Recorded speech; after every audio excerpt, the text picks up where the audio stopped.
Well, all right, people. So I got a glimpse of the highlights of that definitely unique Money in the Bank match that took place on Sunday.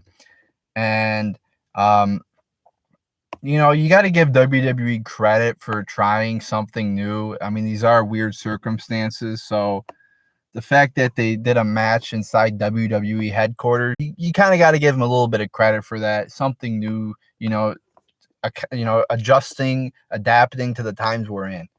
So I looked at some of the highlights of the match. First off, I don't like the overproduced Hollywood type matches. That is just not for me. That's not what wrestling is supposed to be. I get it's unprecedented times, but I still think we should be doing shit live or at least record it, live like you're doing it right now and then just air it, a day or two later. But the beauty of wrestling is it's live. It's not supposed to be 100% perfect, right? It's not supposed to be like that. You look at Hollywood fights versus WWE fights, they're totally different, and that's the beauty of watching a wrestling show. It's one of the few shows on TV that is live like that. I mean, you really can't find anything like it. You can't find a scripted show that's live. Very few of them. So that's the beauty of WWE. But when you overproduce it, when you put in sound effects, when you like when they were showing Vince McMahon and they cue his music and they're playing all this dramatic music in the background. No, that's not what wrestling's supposed to be. I don't want wrestling matches to get more like Hollywood matches.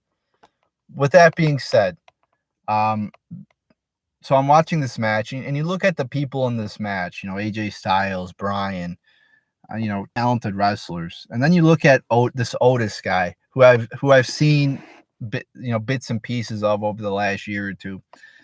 I always thought he was a retard. I hated the character. First off, he's in terrible shape. He's like literally about what, $150 overweight. So that right there really should disqualify him from being, a legitimate wrestler. That he's $150 overweight. His gimmick, I don't know what the fuck his gimmick is. He fucking like grunts and acts like I mean, he really appears like he's autistic almost. Like the way he grunts and just the way he acts. I mean, he's a strange person. And it's not even funny to me. It's just weird.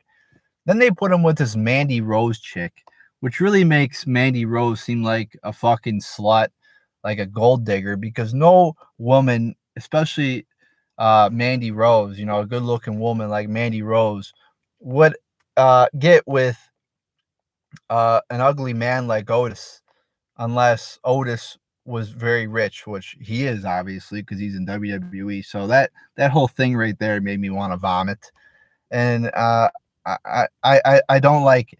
Like, why would you give this Money in the Bank, this prestigious honor, to somebody like Otis, somebody who is a big fat ass, somebody who's not even a serious gimmick. He's not even a fucking serious gimmick, and you give him the Money in the Bank. I mean, it's a joke. And I'm looking at this match, and I'm watching the highlights. I'm like, well, as long as I'm like, I know this Otis fucker won't win. So, and I haven't even watched a lot of him, but I hate him. I hate the whole idea of this Otis gimmick. I'm like, oh, I know Otis won't win.